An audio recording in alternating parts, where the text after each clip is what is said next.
کی قیادت، ان کے کارکنان، ذمہ داران، السلام علیکم۔ سب سے پہلے تو میں پاکستان مسلم لیگ کی قیادت کو، ان کے ساتھیوں کو MQM کے مرکزی دفتر بہادر آباد میں خوش آمدید کہتا ہوں، اور یہ ان کی یہاں آمد ہم سب کے لیے اور پورے پاکستان کے لیے حوصلہ افزائی کا باعث بنے گی، اور میں امید کرتا ہوں کہ ہمارے درمیان یہ رشتہ اور رابطہ پاکستان کی جمہوریت، پاکستان کی بقا، پاکستان کی سلامتی اور پاکستان میں عام پاکستانیوں کی حکمرانی کے لیے ایک اہم ترین قدم ثابت ہوگی۔ میں درخواست کروں گا خواجہ سعد رفیق بھائی سے کہ وہ یہاں آئیں اور یہاں بات کریں۔ بسم اللہ الرحمن الرحیم۔ میں ایاز صادق صاحب کی اپنی جانب سے، بشیر میمن صاحب، شاہ محمد شاہ صاحب کی جانب سے، نہال ہاشمی صاحب کی جانب سے، مسلم لیگ نون کا جو ڈیلیگیشن آیا اس کی جانب سے شکر گزار ہوں MQM کی لیڈرشپ کا کہ انہوں نے اپنے ہیڈ آفس میں نہ صرف یہ کہ ہمیں ویلکم کیا بلکہ ہمیں یہ اعزاز بھی بخشا کہ ہمیں رابطہ کمیٹی کے معزز اراکین سے بات کرنے کا اور ان کی بات سننے کا موقع ملا۔ ہم دونوں جماعتیں یہ سمجھتی ہیں کہ پاکستان میں موجود جمہوریت کو عام آدمی کی جمہوریت میں بدلنا ہے۔ وقت آ گیا ہے کہ وسائل کی منصفانہ تقسیم کے فارمولاز کو طے کیا جائے اور اس کو قانونی اور آئینی تحفظ دیا جائے۔ اس معاملے کا تعلق پاکستان کے سب سے بڑے شہر کراچی سے صرف نہیں ہے بلکہ اس کا تعلق ملک بھر کے تمام چھوٹے بڑے شہروں کے ساتھ ہے۔ تو یہ جو اشتراک ہے مسلم لیگ نون کا اور MQM کا، اس کی خیر و برکت سے نہ صرف اہل کراچی بلکہ پورا پاکستان انشاءاللہ مستفید ہوگا۔ ہم بجا طور پہ یہ سمجھتے ہیں کہ جو پروونشل فائنینشل ایوارڈ ہے اس کو ایک حقیقت بننا چاہیے اور اس پہ عمل درآمد ہونا چاہیے۔ ہم یہ بھی سمجھتے ہیں کہ وسائل کی منصفانہ تقسیم کا عمل صوبوں سے اب آگے بڑھنا چاہیے اور مقامی حکومتوں کے نظام کو یعنی بلدیاتی نظام کو نہایت مؤثر ہونا چاہیے، جیسا کہ مہذب دنیا کا چلن ہے اور جسے ہم ایڈاپٹ نہیں کر سکے بدقسمتی سے۔ اس کے لیے پاکستان کی مین سٹریم پولیٹیکل پارٹیز کو آنے والی پارلیمان میں اپنا رول پلے کرنا ہے۔ پاکستان معاشی مشکلات کا شکار ہے اور ہم سیاسی بحرانوں سے بھی نبرد آزما ہے۔ ضرورت اس امر کی ہے کہ مختلف الخیال سیاسی جماعتیں مل بیٹھیں، سر جوڑیں، جہاں تک ممکن ہو الیکشن سے پہلے ہم الیکٹورل ایڈجسٹمنٹ کریں، اور جہاں ممکن نہ ہو وہاں آنے والی جو منتخب پارلیمنٹ ہے اس میں اس وقت کی آنے والی حکومت اور اپوزیشن بھی مل کے بیٹھے، میثاق جمہوریت کو آگے بڑھائیں اور میثاق معیشت کریں آپس میں۔ تو دو ٹیمز کام کر رہی ہیں، MQM کی بھی اور مسلم لیگ نون کی بھی، جن کے ناموں کا چند روز میں اعلان کر دیا جائے گا تاکہ ہم آنے والی پارلیمنٹ کے ذریعے جو آئینی اور قانونی اصلاحات عام آدمی کے انٹرسٹ میں کرنا چاہتے ہیں اس پر بات کریں۔ دلچسپ امر یہ ہے کہ ہمارے درمیان سیٹوں کی تقسیم پہ کوئی بات نہیں ہوئی۔ پہلے ایک بات شروع ہوا کرتی تھی سیٹوں کی تقسیم سے ماضی میں، اب سیاسی سفر ہم سب اتنا طے کر چکے ہیں کہ سیٹوں کی تقسیم بھی ہوتی رہے گی، لیکن بنیادی کام یہ ہے کہ اصلاحات کی طرف بڑھا جائے۔ میں یہ گزارش کرنا چاہتا ہوں، یہاں پہ یہ ایک بڑی تاریخی جگہ ہے اور MQM کے بڑے جد و جہد کرنے والے دوست ہمارے دائیں بائیں موجود ہیں جن کی بڑی قدر ہے اور بڑا تجربہ ہے ان کا، کہ ہماری جمعیت العلماء اسلام کی قیادت سے بھی بات ہوئی ہے، ہماری پہلے سے آپس میں مفاہمت موجود ہے، ہماری پیر صاحب پگارہ شریف کی خدمت میں بھی ہم حاضر ہوئے تھے بڑی نیاز مندی کے ساتھ، اور انہوں نے جو رہنمائی فرمائی ہے اس پر بھی بات چیت ہوئی ہے, وہ بات چیت انشاءاللہ آگے بڑھے گی. ہماری کوشش ہوگی کہ سندھ میں خاص طور پہ ایک ایسا اتحاد معرض وجود میں آئے جو عوامی امنگوں کی ترجمانی کرتا ہو, اور جس طرح کراچی کو کھنڈر بنایا گیا ہے اور جس طرح سندھ کے شہری علاقوں کو نظر انداز کیا گیا ہے وہ مستقبل میں نظر انداز نہ ہو. اس کے لیے ضرورت ہے کہ مینڈیٹ کے ساتھ جو ووٹ پڑے وہ ووٹ نکلے بھی, یہ نہ ہو کہ جو ووٹ ہے وہ کسی اور کو پڑا اور نکلے کسی اور کی پرچی. اس کو روکنا ہے ہم سب نے مل کے, اور آنے والے انتخابات کو سب کے لیے قابل قبول بنانا ہے. سو یہ ذمہ داری صرف مسلم لیگ نون اور MKM ہی کی نہیں ہے, یہ ذمہ داری ریاستی اداروں کی بھی ہے اور باقی سیاسی قوتوں کی بھی ہے کہ وہ سب کے لیے سانس لینا, سر اٹھا کے چلنا اور کام کرنا اور الیکشن کیمپین کرنا جو ہے اس کو ممکن بنائیں. بہت شکریہ. معزز صاحب حضرات, ہم سب جانتے ہیں اور ہمیں یہ بات کو تسلیم کرنا چاہیے, اس وقت پاکستان ہر طرح کے بحران سے نبرد آزما ہے. ہمیں مالی بحران, انتظامی بحران, آئینی بحران, سیاسی بحران, عدالتی بحران, سب کا سامنا ہے.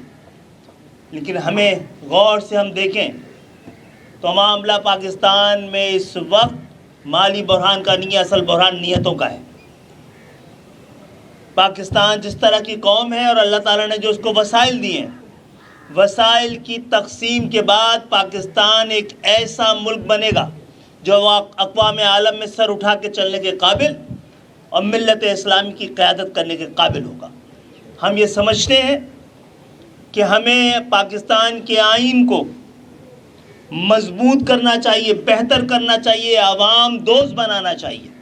یہ حکمران دوست آئین سے کام نہیں چلے گا. پاکستان کے آئین کو اس قابل بنائیے کہ عام پاکستانی کی حفاظت کر سکے, اس کے حقوق کا تعین کر سکے, اس کے حقوق کی حفاظت کر سکے, اور ایک ایسی جمہوریت کا خواب آئیے ہم مل کے دیکھیں جس کے ثمرات عام پاکستانیوں تک پہنچ سکیں.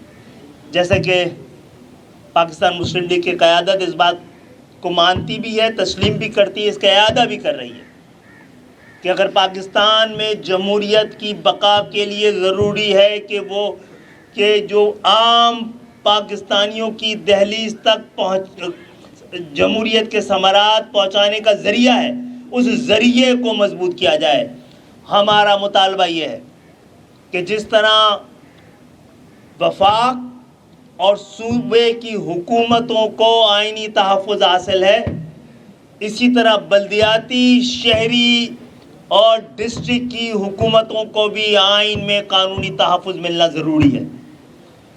جس طرح جب مدت پوری کر لیتا ہے وزیر اعظم تو ایک نگراں وزیر اعظم آتا ہے, جس طرح مدت پوری کر لیتا ہے ایک وزیر اعلیٰ تو ایک نگراں وزیر اعلیٰ آتا ہے, اسی طرح جب ایک میئر, ایک ڈسٹرکٹ چیئرمین اپنی مدت پوری کرے تو نگراں آئے تاکہ 90 دن کے اندر الیکشنز کو ممکن بنایا جا سکے اور مشروط کیا جا سکے. اس کو پاکستانی جمہوریت کے ساتھ میں آپ کی موجودگی میں پاکستان کی جمہوریت, پاکستان کے ایوانوں, پاکستان کے صاحب اختیار سے اور اقتدار سے یہ مطالبہ کرتا ہوں کہ اس بات کو مشروط کریں آپ کہ جب تک third tier of government intact نہ ہو عام انتخابات پاکستان میں نہ ہو سکے.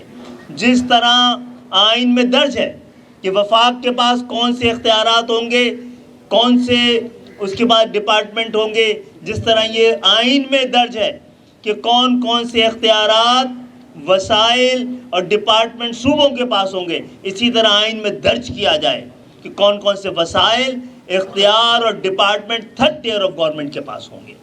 اس کے ساتھ ساتھ ہمیں یہ اس بات کو ممکن بنانا چاہیے کہ فیڈرل کا جو ہے NFC جو ہے وہ PFC کو NFC کے ساتھ مشروط کیا جائے, ایک ہی چھت کے نیچے, ایک ہی وقت میں, ایک ہی فارمولے کے تحت یہ تقسیم کی جائے, اور اسی وقت وفاق وہ جو ڈسٹرکٹ کی, شہروں کی, دیہات کا فارمولہ طے ہوتا ہے, اسی ایک ہی وقت میں وہ عام پاکستانیوں کی دہلیز تک پہنچنے کا انتظام کیا جائے جیسے کہ مہذب معاشروں میں ہوتا ہے. طاقتور اور جینوئن جمہوریتوں میں ہوتا ہے. اس کے ساتھ ساتھ ہم یہ سمجھتے ہیں کہ ہمیں مل کر ایک دوسرے کو تسلیم کرنا چاہیے, ایک دوسرے کے مینڈیٹ کو تسلیم کرنا چاہیے. آئیے ہم ایک ایسا پاکستان دیکھیں جس کے پاس جہاں پر جتنا بھی جینوئن مینڈیٹ ہو اتنا ہی اختیار ہو. یہی جمہوریت ہے, یہی جمہوریت کی تعریف ہے. کراچی میں اور سندھ کے شہری علاقوں میں 50 سال سے جن کے پاس کوئی مینڈیٹ نہیں رہا ہے, ان کے پاس 50 سال سے 80%, 9% اور آج کل 100% اختیار ہے. تو میں سمجھتا ہوں کہ ہم مل کر پاکستان کے ایک نئے دور کا آغاز کر رہے ہیں, جہاں پر طاقت کی حکمرانی کے بجائے عوام کی حکمرانی, جہاں طاقت کو آئین سمجھنے کے بجائے آئین کو طاقت سمجھا جائے گا. بہت بہت شکریہ. مجھے 1 منٹ ایک چھوٹی سی بات میں ایاز بھائی اجازت ہے؟ جی پلیز. دیکھیں, اس میں جیسے کچھ چیزیں ہیں جو ایم کیو ایم کی جانب سے رکھی گئی ہیں سامنے, بڑی اہم ہیں, اور ان کی اہمیت جو ہے وہ ایک شہر کے لیے نہیں بلکہ پورے ملک کے لیے. تو جو ہمارا مینیفیسٹو بن رہا ہے ہمارا اپنی جماعت کا, جو ہم اس کے کچھ پوائنٹس جو ہے وہ اپنے دوستوں کے آگے رکھیں گے, اس میں ہم نئے نظام عدل پہ بھی بات کریں گے کہ ججز کی جوڈیشل ریفارمز کی بات کریں گے, بہت ضروری. ججز کی تقرری کا طریقہ کار, تاکہ چیمبرز کے بھانجے بھتیجے مامے چاچے جو ہیں ان کو جج نہ بنایا جائے, بلکہ ججز ایسے بنیں جنہوں نے کل قوم کی قسمت کا فیصلہ کرنا, پھر کوئی دباؤ وہ قبول نہ کریں اور ان کی کبڈ کے اندر کوئی اسکیلٹن نہ ہو.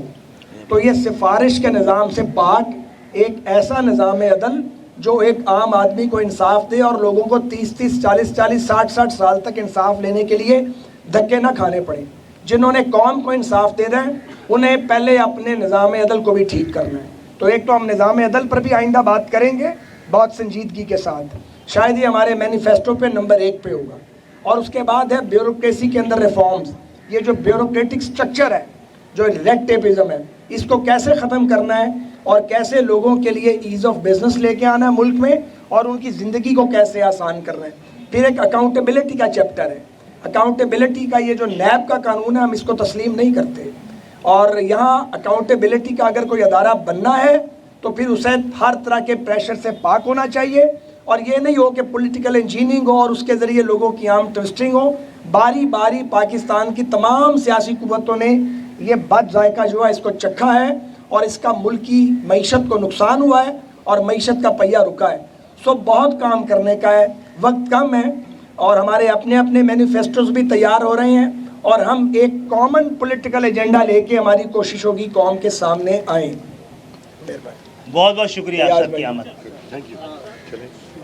آپ سے سوال یہ ہے کہ ایم کیو ایم اب 1-2 سوال تو پہلے جی جی ایم کیو ایم کا ہمیشہ سے یہ سٹانس رہا ہے کہ ماضی میں ایم کیو ایم سوال خالد بھائی سے ہے کہ مجھ سے؟ آپ سے. اچھا, کہ جب بھی ایم کیو ایم کے خلاف آپریشن ہوا اور ذمہ واری جو ہے وہ ان پر ڈالی گئی بد امنی کی, اور وہ نواز شریف کے دور میں ہوئی, تو کیا جو آپ لوگوں کا اتحاد بننے جا رہا ہے یا آپ سمجھتے ہیں کہ لائک مائنڈڈ ہیں, تو یہ جو ماضی کی تلخیاں ہیں ان کو بھلانے کے لیے, ان کو کم کرنے کے لیے, لیول آف ٹرسٹ بڑھانے کے لیے آپ نے کیا اقدامات کیے ہیں, کیا بات چیت؟ گزارش یہ ہے کہ یہ ایک دن کی بات چیت کا کام نہیں ہے. یہ جس جگہ آج ہم کھڑے ہیں, میں پہلے بھی عرض کر چکا ہوں, یہ ایسا نہیں ہوا کہ خالد بھائی لوگ آئے تھے 2-3 دن پہلے تو ملاقات ہوئی تو وہیں فیصلہ ہو گیا. یہ یکدم تو نہیں ہوا. بہت سے سی بی ایمز ہمارے بیچ پچھلے 2-2.5 سال میں ہوئے ہیں. ان سی بی ایمز کے نتیجے میں آج ہم اس پوزیشن میں ہیں کہ جب ہمارے احباب کوئی بات کہتے ہیں ہم اسے بہت سنجیدگی سے لیتے ہیں, اور ہم سمجھتے ہیں جو یہ کہہ رہے ہیں وہ کریں گے, اور جو ہم ان کی خدمت میں کوئی بات رکھتے ہیں تو وہ بھی اس بات کو سنجیدگی سے لیتے ہیں. پہلے پیپلز پارٹی نے کانفرنس کی ہے, شجیل ممن نے, انہوں نے کہا نون لیگ اور ایم کیو ایم کا اتحاد 0/0 ہے, اس پہ کیا کہیں گے؟ کچھ نہیں کہیں گے. اس سے پہلے بھی ماضی میں ایم کیو ایم اور مسلم لیگ کے کئی اتحاد بنے, حکومتیں بنی, لیکن وہ کوئی بھی اتحاد 1.5 سال کے دادا کی مدت نہیں چلتا تھا. اب جو آپ اتحاد بنانے جا رہے ہیں, اس کی کیا گارنٹی ہے کہ آپ یہ اتحاد آپ سے برقرار ہے؟ یہ چلے گا نہیں, یہ دوڑے گا. اب مغرب کا ٹائم ہو گیا. اللہ حافظ.